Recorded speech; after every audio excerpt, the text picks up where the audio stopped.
Terima kasih Sana udah klik video ini dan selamat datang di channelnya Kiara Desman. Ba'a kabar hariko Sana, lai sehat, mudah-mudahan sehat sadonya ya Sana.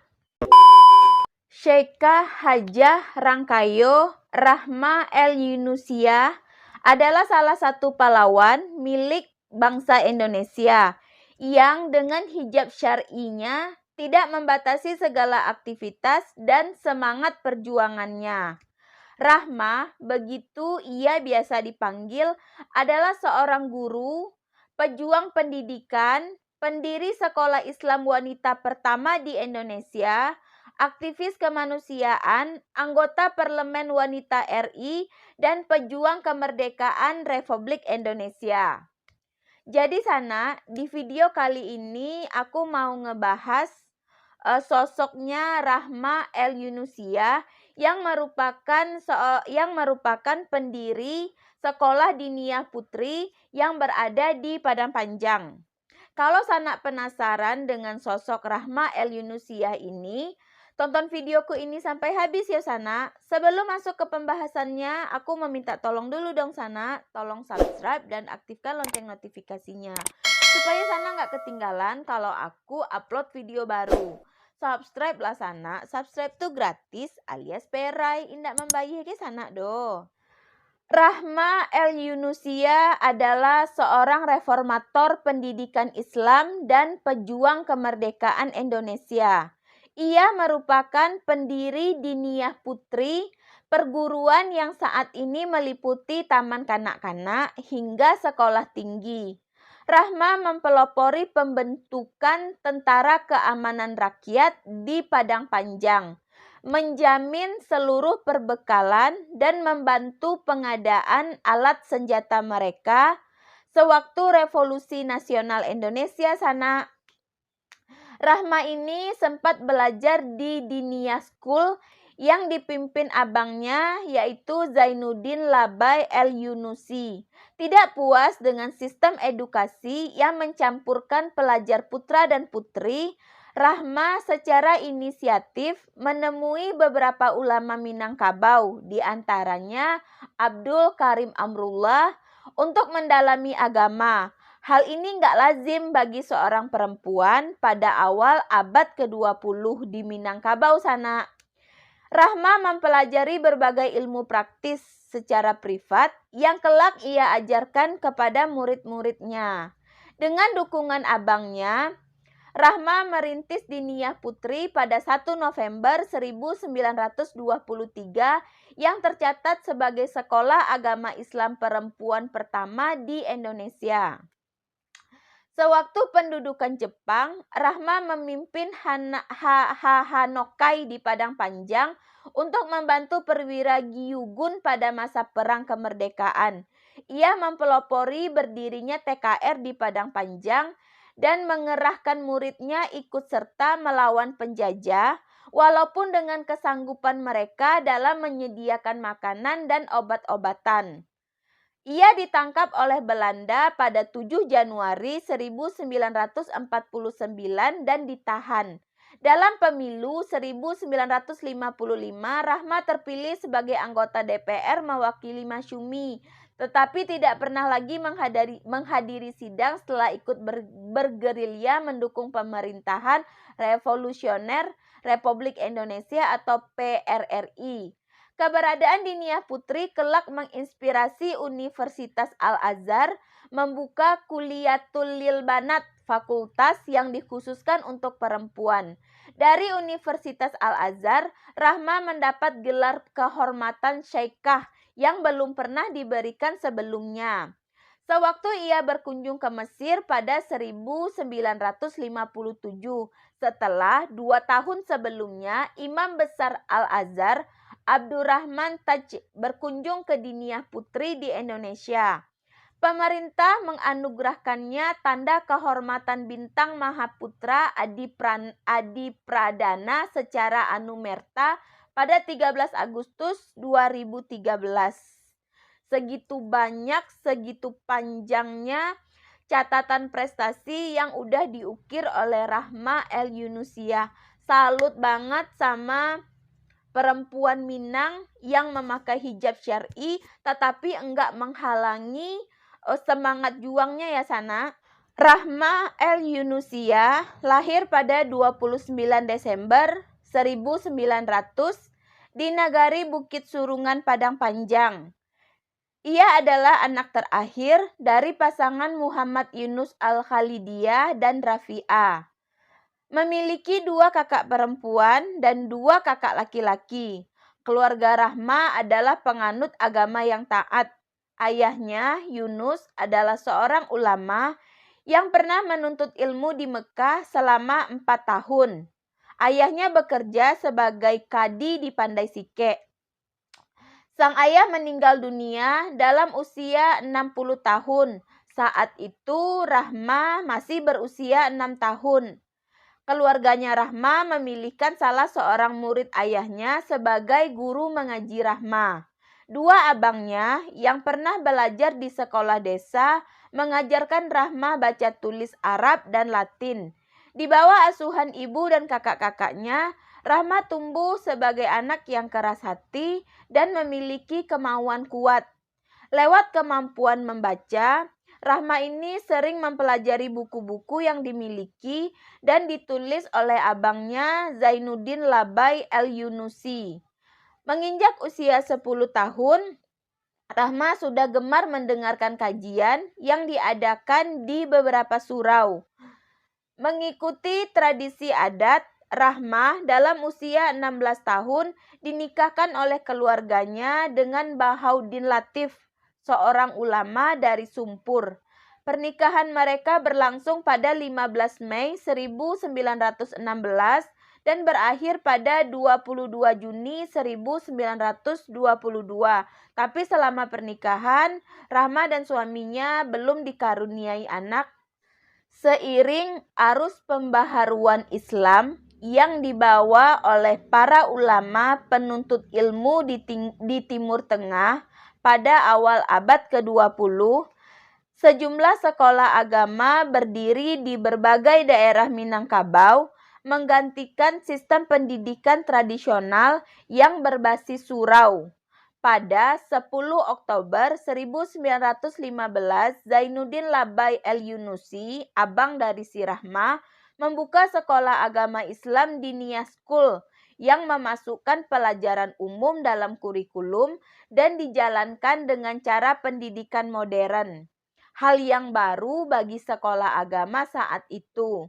Sekolah ini menerima murid perempuan di kelas yang sama dengan murid laki-laki. Rahma ikut mendaftar, diterima duduk di bangku kelas 3 setara dengan sanawiyah. Selain menghadiri kelas pada pagi hari di Dinia School, Rahma memimpin kelompok belajar di luar kelas pada sore hari. Ia melihat dengan bercampurnya murid laki-laki dan perempuan dalam kelas yang sama, perempuan tidak bebas dalam mengutarakan pendapat dan menggunakan haknya dalam belajar.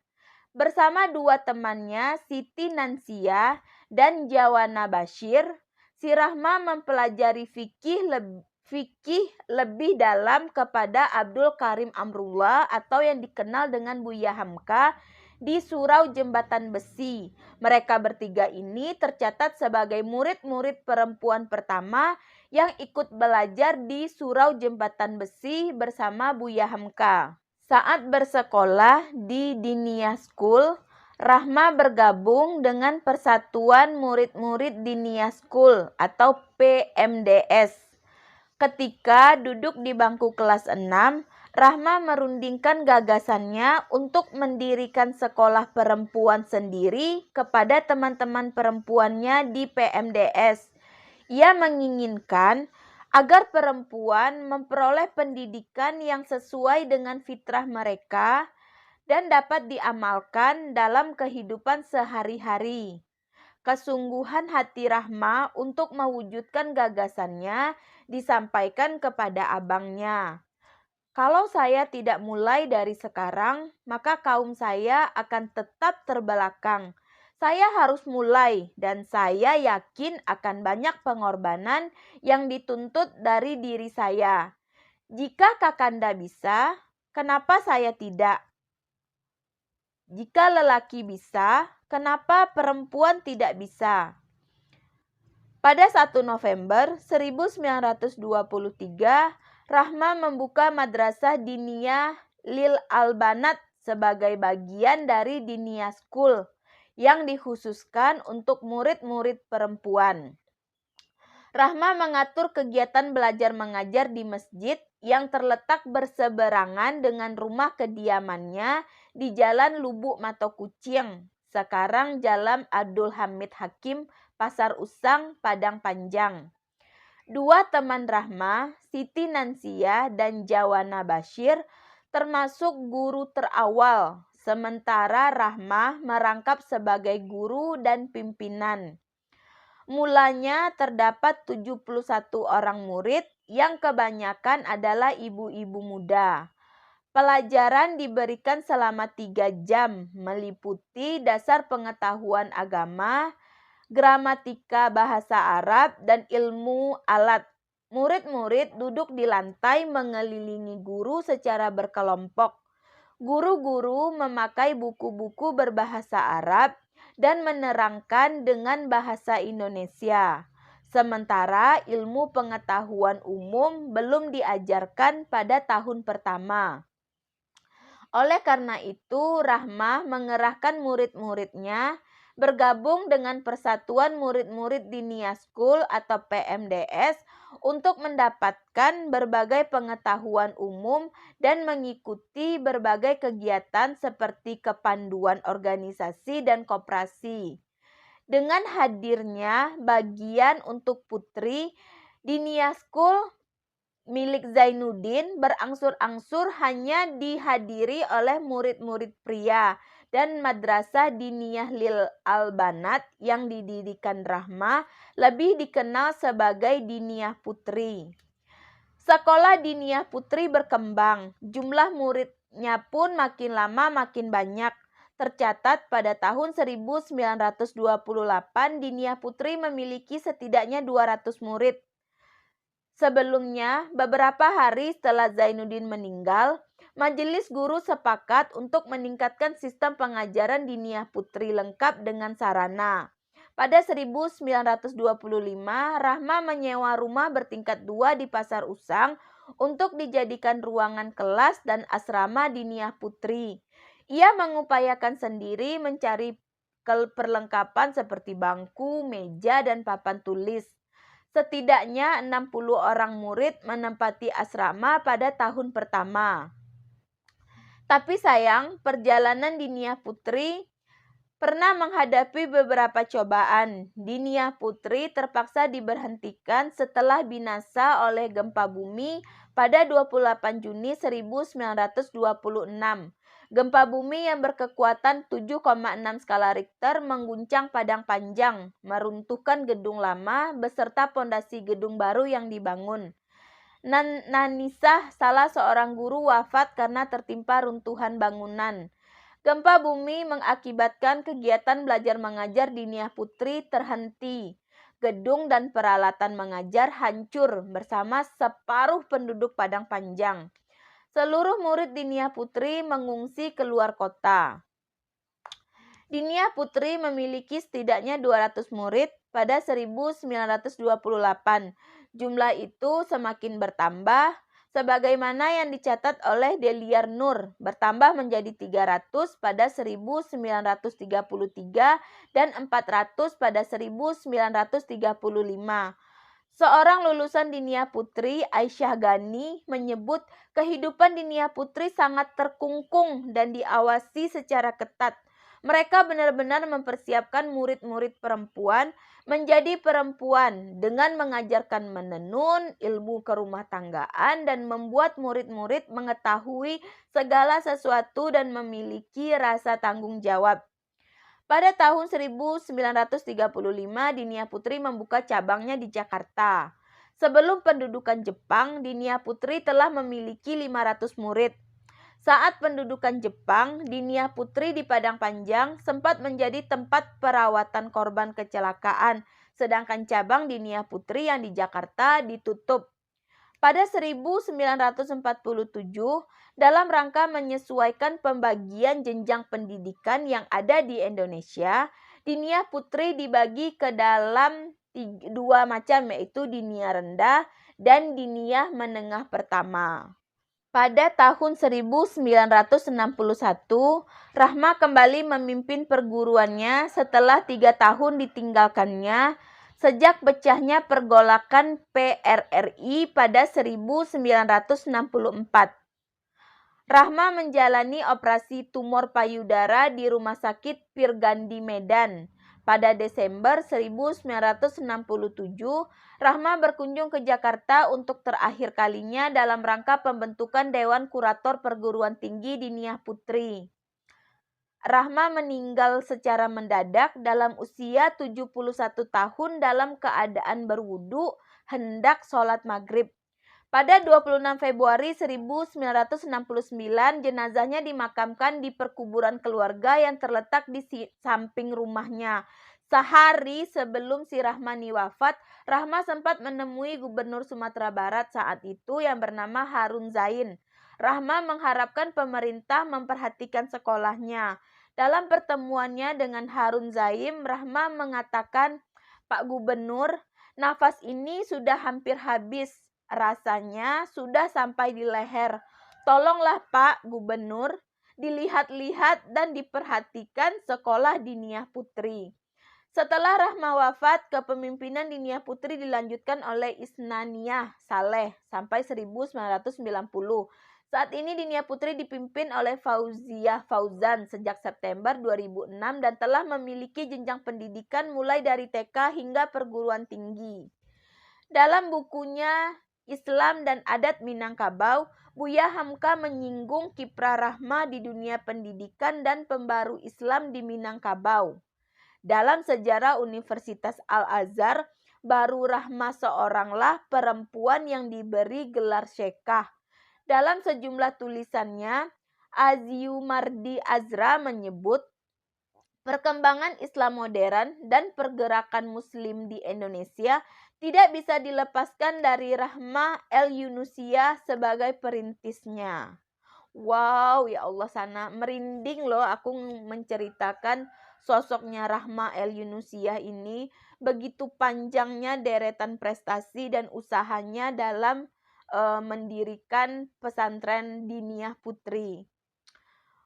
Menurut aku nih, cerita ini wajib banget diteruskan sana ke anak-anak atau adik-adik sana yang belum tahu tentang sosok Rahma el-Yunusiyah ini. Karena sosok ini nih nggak pernah dibahas dalam pelajaran di sekolah. Yaudahlah sana, sekian dulu pembahasan aku yang ngebahas tentang sepak terjang dan perjuangan dari Rahma el-Yunusiyah. Kalau menurut Sana video ini bermanfaat, tolong kasih aku like, komen, dan share video ini ke semua sosial media yang Sana punya. Jangan lupa Sana sekali lagi, tolong subscribe. Sampai ketemu di video aku selanjutnya ya Sana. Ranah Minang, Rancak Bana. Assalamualaikum warahmatullahi wabarakatuh.